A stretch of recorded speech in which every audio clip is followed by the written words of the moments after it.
Thank you. Well, good morning and welcome to this month's meeting of the Community and Cultural Investment Subcommittee. Because sustainability is one of the main topics of this subcommittee, I would like to personally thank Councilwoman Ansari for joining us today as she represents the City of Phoenix at the COP26 Climate Summit in Glasgow, Scotland. Councilwoman Ansari is a climate champion, and we are proud to have her on council and serving on this subcommittee. Councilwoman Ansari, is there anything you would like to tell us or any report that you have around the climate summit? Sure. Thank you, Chairwoman. Hello, everyone. Thought I'd give a very brief update on what COP26 is all about and what Phoenix is bringing to the table. So for those who don't know, COP26 is a global United Nations Summit on Climate Change. This is the 26th iteration, hence why it's called COP26. But it was actually postponed a year because of the COVID-19 pandemic. And this year it's hosted by the United Kingdom in Glasgow. So what's happening here at the conference is, for those who have heard of the Paris Agreement, which was adopted about 6 years ago in 2015, almost every country around the world committed to holding global temperature rise to well below 2 degrees Celsius above pre-industrial levels, while pursuing efforts to limit heating to 1.5 degrees. Now, the reason why that's really important is last year, the UN came out with a report, and world scientists have been talking about for years through research that they've done that keeping global temperature rise to 1.5 degrees Celsius is of the utmost importance because of the effects that would come after that. So an increase in 1.5 degrees would still result in rising sea levels, the bleaching of coral reefs, with an increase in heat waves, droughts, floods, which we've obviously seen with an effect here in Phoenix. For context, right now, global temperature rise is already at about 1.2 degrees Celsius above pre-industrial levels, and we're already seeing the consequences around the world. So what's happening here is there are over 25,000 delegates from around the world. Countries are here revising their own domestic climate plans, and they've submitted revised nationally determined contributions. So there are cities from across the world. Mayor Gallego is also here meeting with other mayors. And what's really important is to show that beyond the contribution of national governments, which we know can always vary depending on who's in political power or what might be happening at that point, the role of cities are incredibly important. So it's been really exciting to have the opportunity to talk about Phoenix's new climate action plan that was just passed, and also learn from other places. You know, there are other cities that are dealing with extreme heat, for example, such as Sierra Leone or Athens, Miami, for example. So there are mayors here from all across the world, and again, showcasing what can be done. Also thought I would just highlight a couple of the big announcements that have been made at the global level, which are significant and can impact Phoenix as well. So over 100 countries representing more than 85% of the world's forests have committed to halting and reversing deforestation and land degradation by 2030. This is very significant because forests play a huge role in making sure that we can combat climate change. We also had 105 world leaders sign on to the Global Methane Pledge, and the U.S. played a big role in that. So the U.S. has been playing a big role in this climate summit after 4 or 5 years of being absent. President Biden was here for a couple days, and there will be over 12 high-level representatives here from the U.S. government as well. So still 2 weeks to go, but I encourage everyone to follow along the summit in terms of what's happening, because it really is, this is a big moment since the adoption of the Paris Agreement, to see what global leaders and also local leaders are going to be doing to combat climate change by 2030 and then 2050. Thank you so much. Well, thank you. Thank you so much, Councilwoman Ansari, and thank you for representing our city and being such a great champion on this such important issue. And with that, I would like to call this meeting to order. Today's date is November 3rd, 2021, and the time is 10:05. Is that right, Nick? Yes, Chairwoman, that is correct. Okay, perfect. Thank you. Okay, and we will start today's meeting with a call to the public. Are there any cards requesting to speak during the call to public? Chairwoman, we do not have any requests to speak for this item. Okay, perfect. Okay, so then we will then move into, so we don't have anyone requesting to speak? Because I see we have Deborah Robertson, or is that for a different item? Chairwoman, that is for item 8. Okay. Okay, perfect. Okay, so then we'll go with item 1, minutes of the Land Use and Livability Subcommittee on October 6, 2021. We will move to approve the minutes of last month's subcommittee. Is there a motion to approve the minutes of the subcommittee for October 6, 2021? Move to approve. Second. All in favor, please say aye. Aye. Aye. Any opposed? Great. Okay, on consent action, next on the agenda are the consent items 2 and 4. Do we have any speaker cards on these items? Nick? Chairwoman, we do not have any speakers for items 2 and 3. Oh, it's 2 and 3. Okay. Sorry about that. Thank you so much for that. Do I have a motion to approve items 2 through 7? Or is it 2 and 3? I think it's 2 and 3. 2 and Thank you. 3. Yeah, I'll move to approve. Thank you, Madam Chair. All in favor, please say aye. Aye. Okay, perfect. And then we will move, request approval for the Head Start. So that's the Head Start birth to 5 to purchase capital equipment over 5,000, and 3 is Arizona State Sparks Heritage Funds. Next, we'll move to agenda items 4 and 5 for information only. Would anyone like to hear information on these items?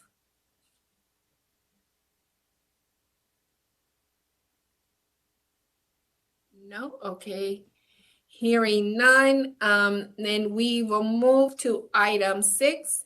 It's for information and discussion. So can we begin with a presentation from the staff of the Youth and Education Office?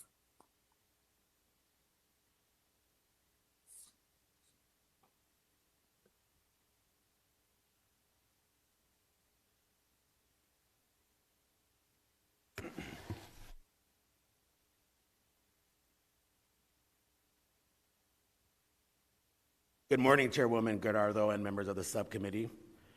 The Youth and Education Office is here today to provide the subcommittee with an update on the Phoenix Outstanding Youth Leader of the Year program, formerly known as the Outstanding Young Man, Young Woman Award. The program recognizes 2 young people from each council district, and each receive $500 based on their contribution to their community. Among the 16 district winners, 2 young people are recognized as the overall Phoenix Outstanding Youth Leader of the Year. The 2 overall winners will receive an additional $1,500 for a total award amount of $2,000. This amazing program has been in existence for over 36 years and recognizes the outstanding and positive achievements young people make in our community. We have recognized Phoenix youth who have started nonprofits to address social issues, to those starting small businesses, and even those who created local campaigns advocating for social justice and community reform. During our recognition events, we have a new segment called Where Are They Now? We find past alumni and recognize them for their accomplishments after high school. Over the years, the city has recognized more than 550 young people who have made significant contributions to the community. Past winners have graduated from local and national universities, including Ivy League schools. Alumni include individuals representing almost every industry: technology, healthcare, political justice, media, entrepreneurship, and much more. Last year, we recognized Genesis Miranda Longo and Ben Grossman. Genesis was recognized in 2013. She graduated from Betty Fairfax and later graduated from Cornell University. She now does industry marketing management for a major firm in Houston and recently founded the Latinos in Tech, which promotes Latina women in the technology industry locally and globally. Ben Grossman graduated from Emerson College in Boston with a degree in marketing. He now works in New York and works for FCB Global, one of the oldest and largest global marketing firms in the world. He is now a senior vice president for group strategies, leading major brands like Tommy Hilfiger and Blue Cross Blue Shield. This year, the program was renamed and rebranded based on feedback from one of our youth and education commissioners during our last year's annual retreat. Based on a recommendation from one of our high schoolers who was a commissioner, collectively we began rethinking how we make simple changes to program names can ensure inclusive services to better reflect our community today. The commission agreed to adopt Phoenix Outstanding Youth Leader of the Year, a gender-neutral name. We have a new name, however, the program will continue to highlight major achievements of Phoenix High School students. For 2021, we knew we needed to continue to be flexible as possible as to how we were going to recognize our youth leaders during the pandemic. The 2021 award luncheon was adapted to be virtual on Phoenix TV. This was our first year going virtual, and the event was a huge success. Winners were provided pizza and a dessert platter to hold viewing parties with family and friends. Viewing parties were held throughout the city with our winners, and they were spreading the word on social media to further market our program. Our sponsors included the City of Phoenix, Phoenix Rotary 100, and SRP, and all of our sponsors are on board for the upcoming year. The Youth and Education Office will begin accepting applications for the 2022 Phoenix Outstanding Youth Leader of the Year from December 6th of this year through February 25th of next year. Applications are open to high school students who live within Phoenix city limits or currently enrolled in a Phoenix high school. Written applications are evaluated by a team of volunteers from the Youth and Education Commission, Phoenix Rotary, and SRP, and scored based on the students' contributions to the Phoenix community. Youth applicants are then asked to participate in an interview to articulate to a panel of business members how they address community issues through advocacy, policy changes, and even program creations. Youth often express their future educational and professional endeavors during the interviewing process. So, what's new this year? Phoenix Rotary 100 will also provide a series of leadership development opportunities for current and local winners to engage with local business owners. The Youth and Education Commission wanted to provide the winners with additional opportunities rather than just the monetary award. And they wanted the young people to learn from some of the brightest business owners and community leaders affiliated with Rotary 100. The program will now expose young people to effective leaders who uphold high professional and personal standards through modeling and mentoring. So now you may be asking how you can help. You can help us market our program in your newsletters and social media outlets like Facebook and Twitter. We need help spreading the word to as many high school students as we possibly can. There are youth in our community doing amazing things who are not applying. We want to make sure we recognize these youth by increasing our applicant pool. Currently, our marketing strategies include advisories to local media, collateral material to high school principals and counselors in Phoenix, social media posts in Twitter, Facebook, and even Nextdoor, just to name a few. We have also participated in high school fairs and provided presentations in high school classrooms prior to the pandemic. You can also even invite the Outstanding Youth Leader of the Year to Job Shadow or even possibly a summer internship to learn the rewarding and challenging areas of public service. This concludes my presentation, and definitely thank you for your time today, and I can now answer any questions you may have. Thank you. Any questions or comments from subcommittee members? Councilwoman Ansari? Thank you, Chairwoman. No questions from me. I just really want to applaud a couple of things about this program. First of all, I think the rebrand is fantastic, and I'm really proud of the high school commissioner that brought this to our attention at the city. I think that's great. Also, the piece around ongoing leadership development and mentorship, I want to say is absolutely fantastic. I think when you're a young person, mentorship can go a long way, and from personal experience, it can be a game changer in someone's ultimate career outcome. So these are fantastic changes to the program, and thank you for all of your work on this. Thank you. Anyone else? Chairwoman? Yes, go ahead, Vice Mayor. Yeah, I just want to second that and applaud the shift and the program. Really excited for the leadership of these young folks and definitely agree and glad that we're being more inclusive. So thank you all for your work.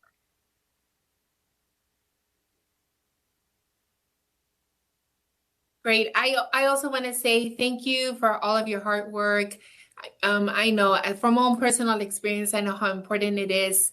Being the oldest of three in my family, definitely needed mentorship so that I could then continue that with my younger brothers. So definitely appreciate all the work that you guys are doing, and we will definitely help you market this and share it on Facebook and making sure that we put this out there so young people can actually be a part of all of this.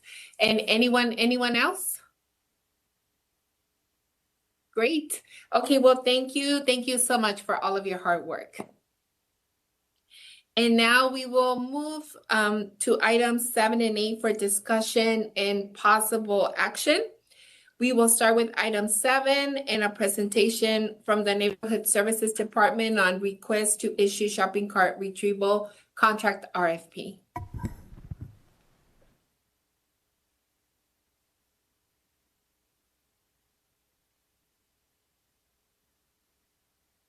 Good morning, Madam Chair and members of the subcommittee. Today we are seeking approval to issue a request for proposals to replace our current 5-year shopping cart retrieval contract that expires November of 2022. However, it's been a while since we've presented on the program, so we wanted to provide an update before seeking that action. I'm joined by Bob Lozier, our Deputy Director over our Neighborhood Preservation Division, who will cover how the program works and what has changed over time.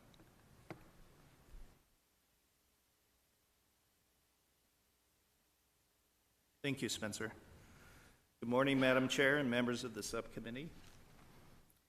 The Shopping Cart Retrieval Program coordinates the pickup of abandoned shopping carts citywide. The program was initiated to address neighborhood concerns regarding safety and blight, including impediments to pedestrian and vehicle traffic and accumulations of trash and debris that can sometimes accompany abandoned carts. The process provides a timely response to complaints for carts abandoned on sidewalks, along rights-of-way, and in alleys. So let's take a look at how the shopping cart retrieval process works. Resident complaints may be submitted to the Neighborhood Services Department by phone, email, website, and soon by the My Phoenix 311 app as it continues to roll out. When NSD receives a complaint, program staff confirm the location and number of abandoned carts and forward a request to our contracted vendor, Arizona Cart Services, or ACS. The vendor then has 2 days to retrieve the cart per contract terms. After retrieving carts, ACS reports to NSD the number of carts collected at the site and the number of carts returned to ACS contracted retailers. For the most recently completed fiscal year, ACS achieved an average response time of 1.66 days, which is well below the 2 days required by the contract.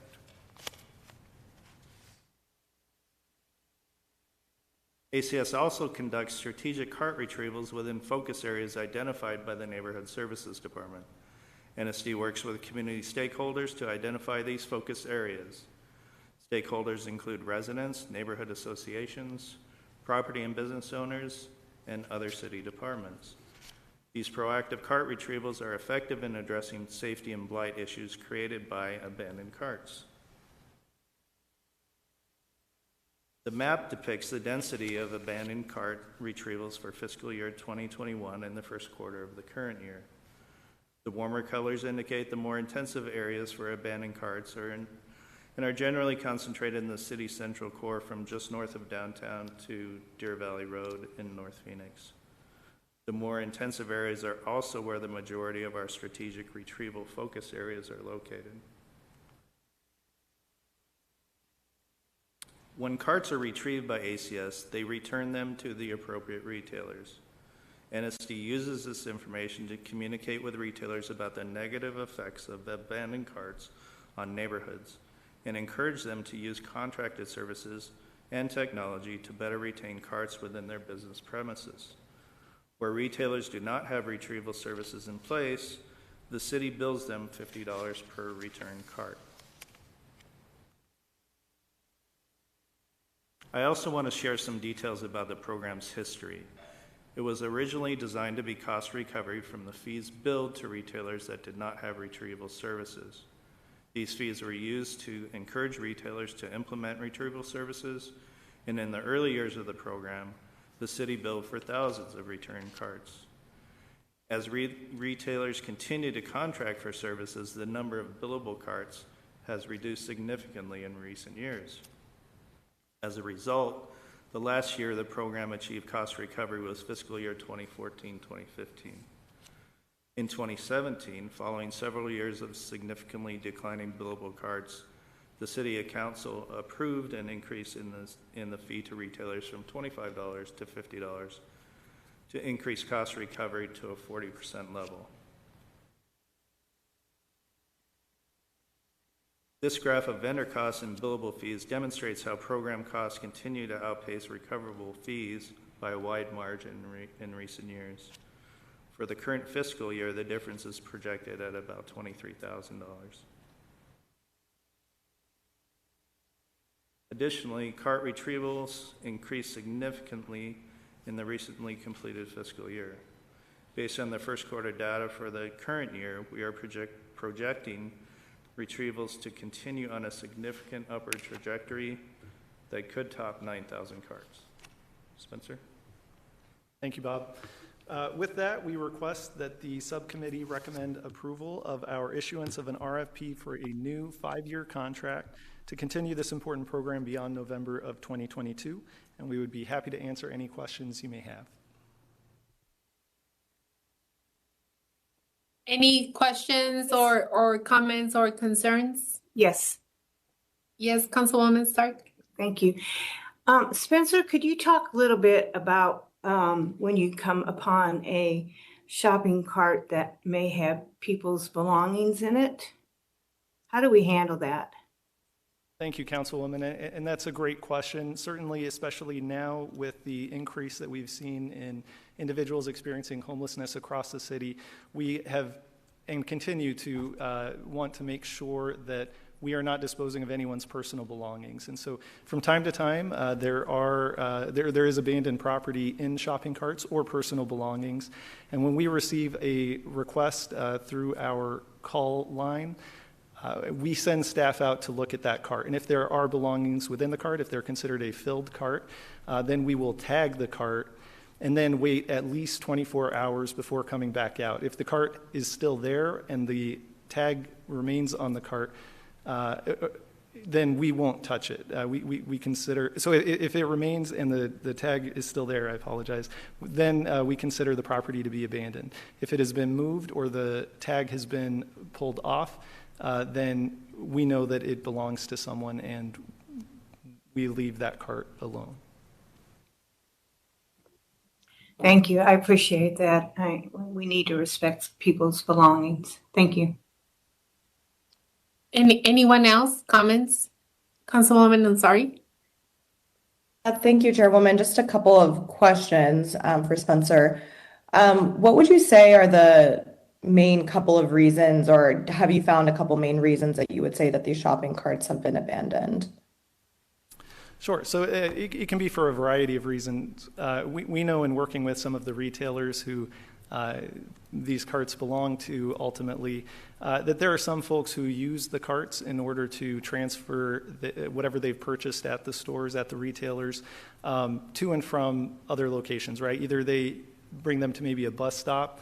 We often see carts that end up around major transit or mass transit stops. So bus stops, light rail can be places where these carts are left.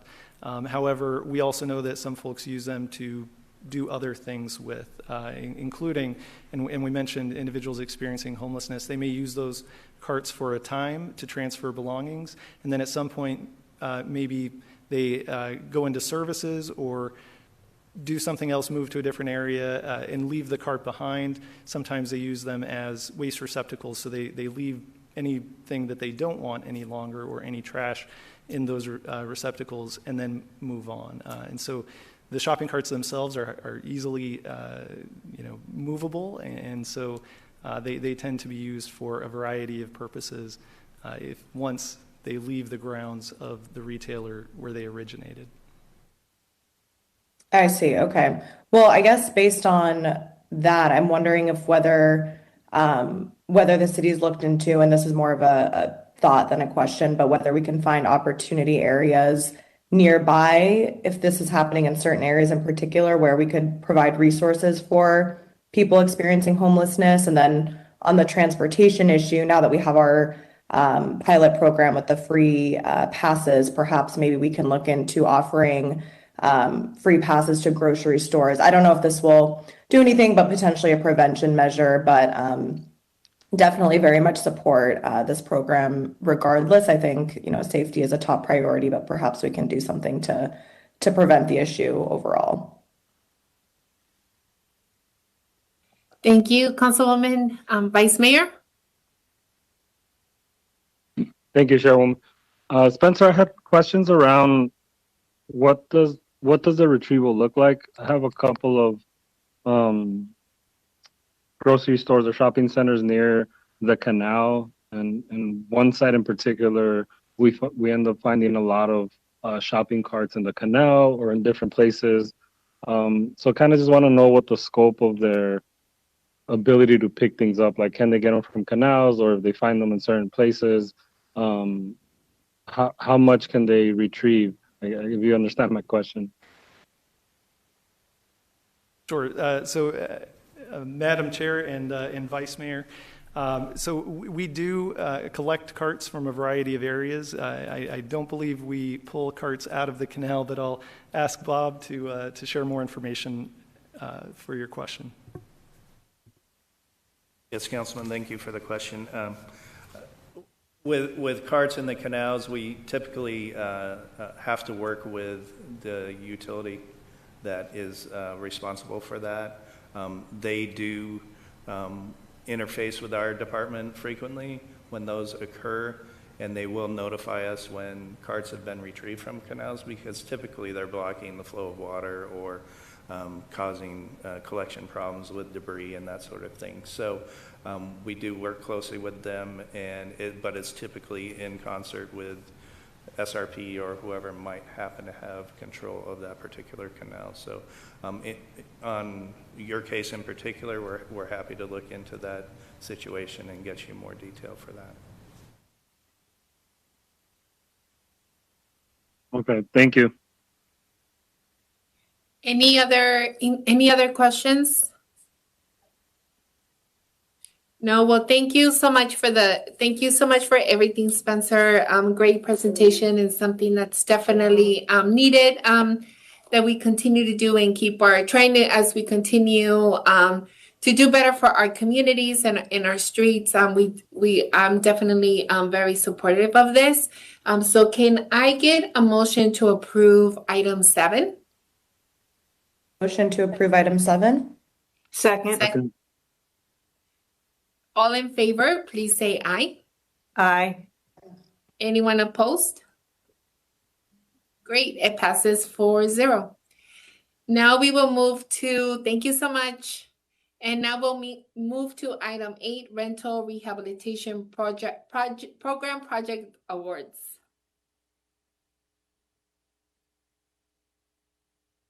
Madam Chair, I believe it's the Community Development Block Grant CARES Act funds reallocation.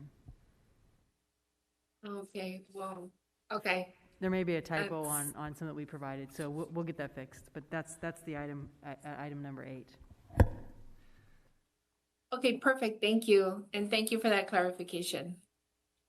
Thank you, Madam Chair. And so This is a follow-up item to our homeless strategies update from last month's meeting, where we mentioned the $6 million of Community Development Block Grant CARES Act funding available for reallocation as a result of our homeless shelter facility request for proposals. For this item, I'm joined by Watsna Sayasan, our Deputy Director who oversees our grants section, to give some additional background on these funds and present our recommended allocation.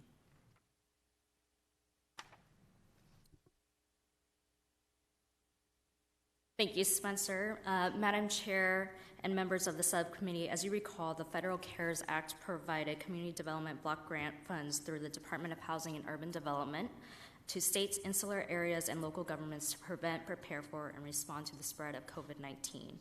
As with all CDBG funds, they are primarily directed to provide activities that benefit low and moderate income persons by providing housing, a permanent job, a public service, or access to new or significantly improved infrastructure.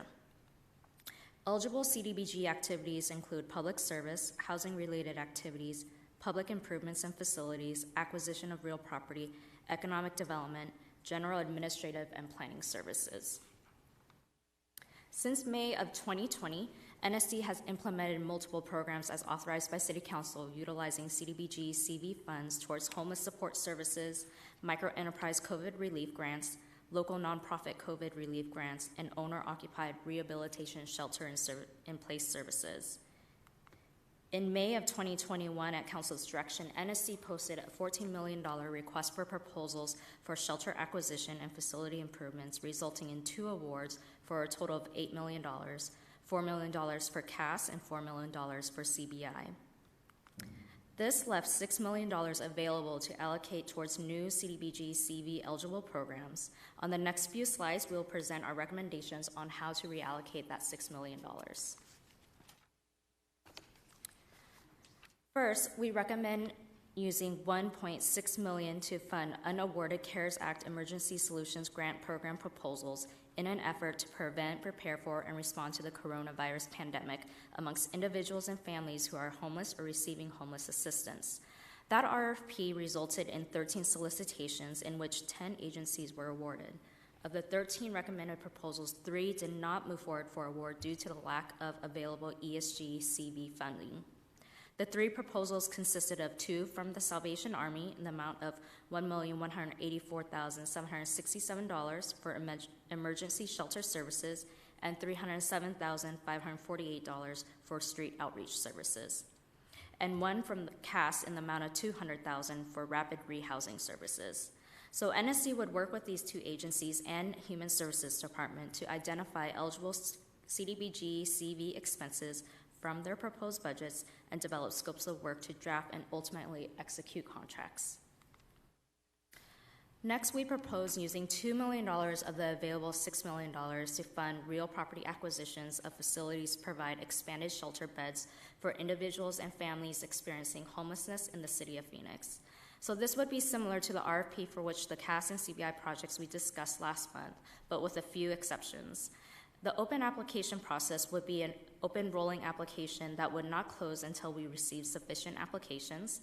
This would allow for better, more complete submittals, ensuring the proposer has sufficient information before the funds are awarded. It would also allow us to include additional requirements such as the need to have known site locations and the prior or demonstrated work with the community to gain support prior to submitting an application to the city. Finally, this would be an acquisition-only RFP that would not include funding any facility improvements, focusing on timely acquisition projects that will help ensure these valuable federal CARES Act dollars are fully invested in the community before the expenditure deadlines imposed by HUD. Finally, we recommend using the remaining $2,307,685 to fund improvements to heating, ventilation, air conditioning systems, antimicrobial services, and touchless fixtures in nonprofit facilities to reduce airborne transmission risks, all in an effort to prevent, prepare for, and respond to COVID-19, and focus on assisting individuals and families with low and moderate incomes in the city of Phoenix. The facility must be owned by a nonprofit and open to the general public. Examples of the types of facilities include, but are not limited to, public schools, libraries, recreation centers, nursing homes, and group homes for individuals with disabilities. So on this slide, we have a recap of the 3 areas we recommend reallocating the funds discussed today. If approved, we would move forward with completing an amendment to the annual action plan, seeking full council approval in December to approve the plan and issue the open application RFPs and eventual review and submittals, and return to the subcommittee and council for contract awards. With that, we request a committee recommendation for the reallocation of the available $6 million of funding and would be happy to answer any questions. Any questions or comments?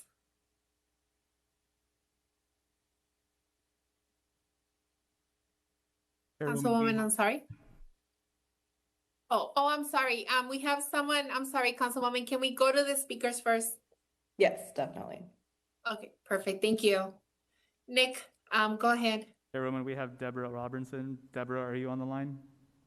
Chairwoman Deborah is not on the line, and that was our only speaker for this item. Okay, Councilwoman, I'm sorry. Go ahead. Thank you, Nick. Chairwoman. Spencer, I was wondering, are there any assurances made here that these improvements would include energy efficiency upgrades to the HVAC systems? Madam Chair and Councilwoman Ansari, at this point, that is not something that has been identified. We could, of course, include that, or especially include maybe a scoring criteria that could weight some of those particular improvements. I will mention that because these are CARES Act funds, we do need to require that they respond to COVID, and so certainly with the HVAC, a lot of the intended use is for cleaning the air and doing some of those things. But of course, I would imagine that a lot of the facilities where that would be appealing would be facilities with antiquated HVAC systems that probably could use additional efficiencies as part of that project. Okay, great. Yeah, I was just thinking that given that we addressed stationary emissions in our climate plan that was just passed, this could be a good opportunity to ensure that we're actually implementing the plans that the city passes and also taking care of needed improvements that will be here for many years to come. Thank you. Any other questions?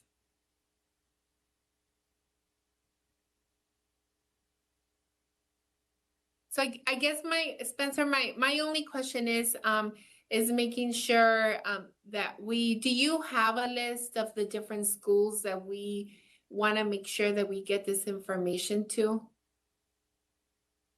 Absolutely.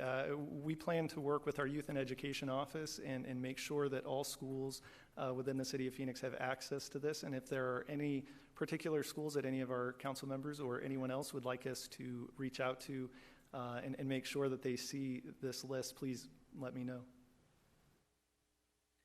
Perfect. Okay, well, I'll definitely be reaching out to you. I know that I've had different vice principals and principals from the different schools in my district and outside of the district asking for this information and seeing how the city could actually help for different AC units at the different schools. So I'll definitely be reaching out to you and talk to you about some ideas. Okay. Anyone else? Okay, so with that, can I get a motion to approve item 8? I'll move to approve. Second. All those in favor, please say aye. Aye. Aye. Anyone opposed? Great, motion passes 4-0. Thank you so much, Spencer, for all of your hard work. And with that, we will now move to another opportunity for the public to speak at today's meeting. Are there any cards on this call or any call to the public? Anyone that might have called in, Nick? Chairwoman, we do not have any comments. Okay, perfect. Thank you. So with that, does anyone have any items that they would like to see on a future agenda for this subcommittee on the agenda?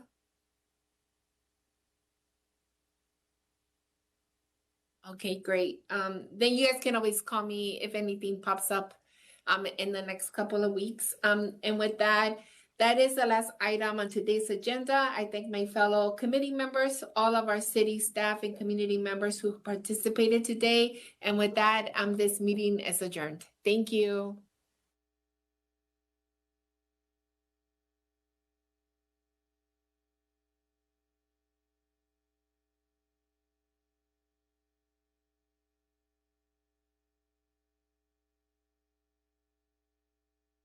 Broken down into two different components.